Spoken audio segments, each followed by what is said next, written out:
Bonjour à tous les amis, j'espère que vous allez bien. Et aujourd'hui, je vais vous raconter l'histoire du jour où je me suis fait arnaquer de 300 euros.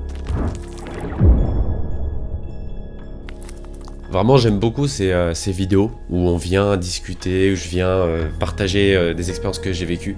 J'avais fait ça avec la vidéo du BTS et franchement, je vois qu'elle vous plaît parce qu'elle a 2000 vues. Et par rapport à ma chaîne, 2000 vues, c'est énorme. D'ailleurs, je tiens à vous remercier pour les retours pour cette vidéo. C'est toujours un plaisir de voir que les expériences que je partage peuvent intéresser des personnes qui souhaitent vivre la même expérience concernant le BTS audiovisuel parce que évidemment, aujourd'hui, quand on va parler de mon arnaque, personne vraiment n'a envie de vivre ça. Et justement, c'est pour ça que je vous en parle, c'est pour éviter que ça vous arrive à vous. Parce que moi, je me suis fait arnaquer d'une certaine manière. J'ai envie de vous partager cette histoire-là. Comme ça, peut-être que vous pourrez faire attention sur un détail en plus. Aujourd'hui, je trouve qu'on a tendance à dire qu'on connaît un peu toutes les arnaques, alors que pas du tout. On peut très bien se faire avoir, et pas forcément des arnaqueurs, mais de la part de nous-mêmes aussi, on peut se faire avoir. Je tiens à préciser que cette expérience-là, j'en parle avec le sourire, j'en parle en rigolant. Même si le ton est à peu près sérieux, j'essaie quand même de garder le sourire pour vous envoyer de la force et vous montrer que voilà, n'importe qui peut réussir à se sortir de ce genre de choses. Moi, pour le coup, j'ai eu de la chance, l'histoire finit bien. Avant de vous parler de mon arnaque, je vais vous parler de qu'est-ce qui fait que j'en suis arrivé là. À ce moment-là, j'étais un peu dans le délire de j'ai envie de jouer à des jeux vidéo sur mon PC, mais il n'y a pas énormément de jeux, surtout qui sont tous payants. Du coup, il y a des jeux gratuits hein, forcément, mais en tout cas, il y a aussi d'autres jeux qui m'intéressaient, mais qui n'étaient pas disponibles sur PC, ils étaient que disponibles sur Android. C'est là où vient le truc. J'ai fait des recherches et j'ai trouvé une application, un site qui s'appelle BlueStacks et qui permet en gros de télécharger et jouer à des jeux depuis son PC, mais c'est des jeux qui sont à la base disponibles sur Android, sur téléphone, iOS ou ce que vous voulez. Je regarde le site et tout, ça a l'air bien et je pense que BlueStacks en réalité est une bonne plateforme, juste un pirate ou quelqu'un a dû trouver une faille quelque part dans le système et on a profité pour m'arnaquer de 300 euros. Donc j'installe l'application, etc. Je commence à télécharger les jeux, à y jouer. Donc quand tu installes l'application, tu as une sorte d'affichage, tu as une fenêtre qui s'ouvre et cette fenêtre simule un téléphone. Et il faut savoir que quand tu les télécharges BlueStacks, en fait, tu as une option qui fait que tu peux choisir la marque de ton téléphone. C'est-à-dire que sur Play Store, à l'époque, j'avais un téléphone un peu pourri. Mon téléphone n'était pas assez puissant et des fois quand je voulais télécharger certains jeux pour y jouer, je ne pouvais pas parce qu'il y avait un petit message qui s'affichait du style votre téléphone n'est pas assez puissant pour ou n'a pas la puissance requise pour pouvoir faire tourner le jeu, du coup il est impossible à le télécharger. Et à ce moment-là, du coup, j'avais le seum. Et c'est pour ça que je me suis renseigné pour trouver ce site-là, BlueStacks, comme n'importe qui de frustré. J'ai agi comme ça. Voilà. Mais jusque-là, il n'y a pas d'erreur. C'est pour ça que j'avais envie d'essayer ça, mais sur mon PC. Parce que je me disais, bon, mon PC, il est quand même plus puissant. C'est le PC que j'ai là, d'ailleurs, pour monter mes vidéos. Et je me suis dit, bah chouette, maintenant que j'ai un bon PC et tout, je vais peut-être pouvoir essayer cette technique-là pour jouer à des jeux que je peux pas jouer sur mon téléphone. Du coup, voilà, je télécharge mes jeux, je fais mes manips et je choisis le téléphone que j'ai envie d'avoir.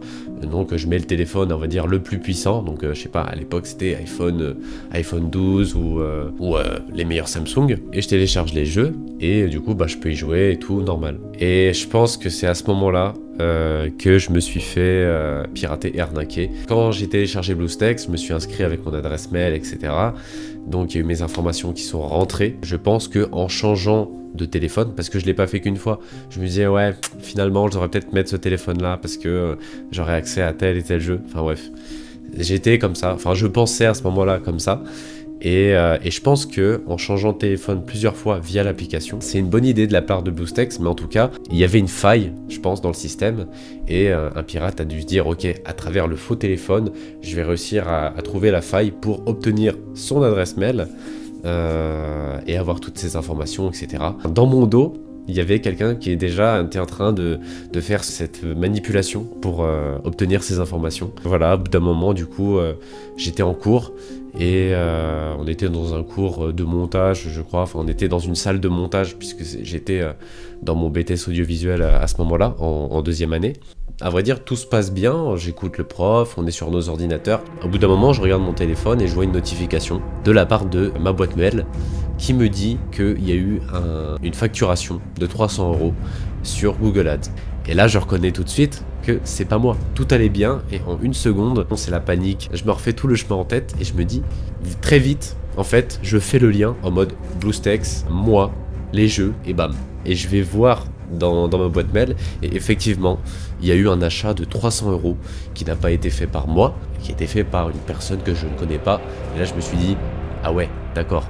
Je me suis fait arnaquer. Et c'est un sujet de réflexion pour tout le monde, pas que pour moi. Quelqu'un qui a un ordinateur lambda, même un ordinateur pourri ça se trouve, avec des bonnes connaissances dans ce domaine-là, arrive depuis un autre pays à faire ce genre de choses. T'es un étudiant, tu payes 2 loyers, pour n'importe qui, 300 balles ça fait mal. Donc il a trouvé la faille, il a réussi à se faire plaisir. Et d'ailleurs quand je vais sur mon compte Google, je me rends compte qu'en fait il avait déjà contracté d'autres achats. Comment je réagis face à ça? Je reprends vite mes esprits. Du coup le premier réflexe, j'appelle ma banque, je bloque ma carte, je bloque les paiements à distance aussi parce que c'est ça aussi qui fait que potentiellement ça a facilité le processus de la part de mon hacker.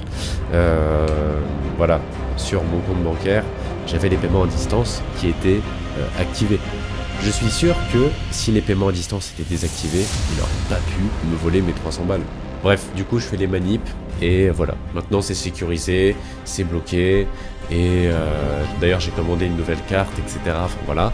Et après comment ça se passe? Je dois tout simplement récolter des preuves pour prouver à ma banque que effectivement cet achat ne vient pas de moi pour que je puisse me faire rembourser parce que c'est ce que me propose ma banque.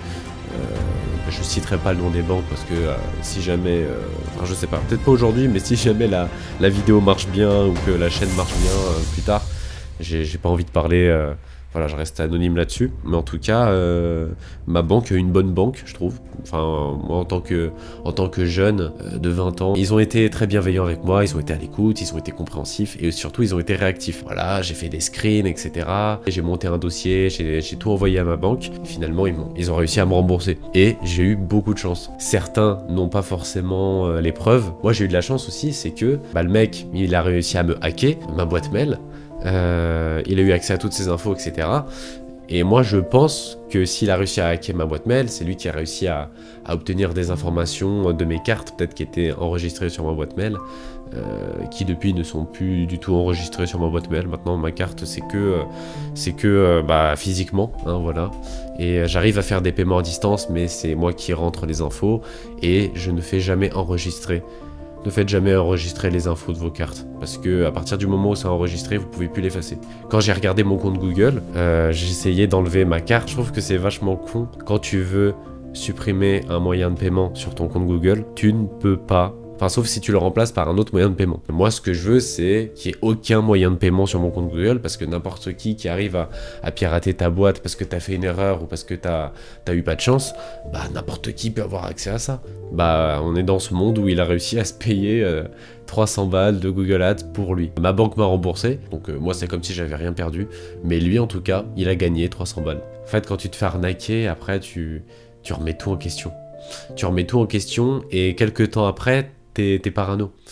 Moi j'ai eu les conséquences de ça, c'est que les 2-3 semaines qui suivaient, le temps de m'en remettre, mentalement j'étais parano. Je crois que j'ai tout raconté sur mon arnaque. Faites attention, pour moi c'est ne jamais ouvrir de lien, faire attention à ce que vous téléchargez, aux sites sur lesquels vous vous rendez. Des fois c'est pas sécurisé, faut faire gaffe à ça. Évitez de divulguer des informations qui sont trop personnelles. Les dates de naissance, vous pouvez le faire, à condition que vous ne faites pas référence à vos dates de naissance dans vos mots de passe ou dans ce qui est confidentiel. En vrai, dans mes cours, j'ai un prof nous a donné un super site qui permet de vérifier la solidité de vos mots de passe. Vous faites un mot de passe, je sais pas moi, d'une dizaine de caractères et assez vite, le site vous indique combien de temps ça va mettre pour un hacker de potentiellement trouver votre mot de passe. Pensez à ce site-là, je vous le mets le lien dans la description. C'est important aujourd'hui de sécuriser ces mots de passe de cette façon-là. Vous avez vu ce qui arrive, il y a ChatGPT, il y a les intelligences artificielles qui commencent à se développer de fou, les intelligences artificielles, etc.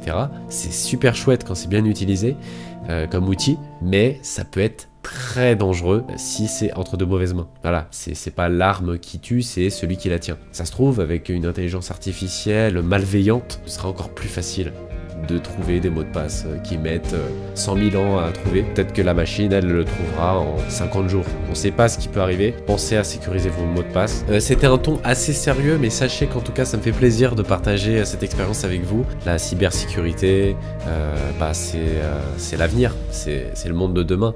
J'ai tout dit, j'espère que cette vidéo vous aura plu. N'hésitez pas à me dire dans les commentaires et si vous avez vécu des expériences similaires. Si vous connaissez aussi des astuces, n'hésitez pas à les partager en commentaire. Et voilà, à très bientôt sur YouTube. Prenez soin de vous, gardez le sourire, parce que c'était un sujet assez sérieux, mais la vie est belle, hein, vous inquiétez pas, faut juste être vigilant. Ne soyez pas parano non plus, faut quand même garder le sourire. Voilà, et à très bientôt les amis pour une prochaine vidéo. Ciao.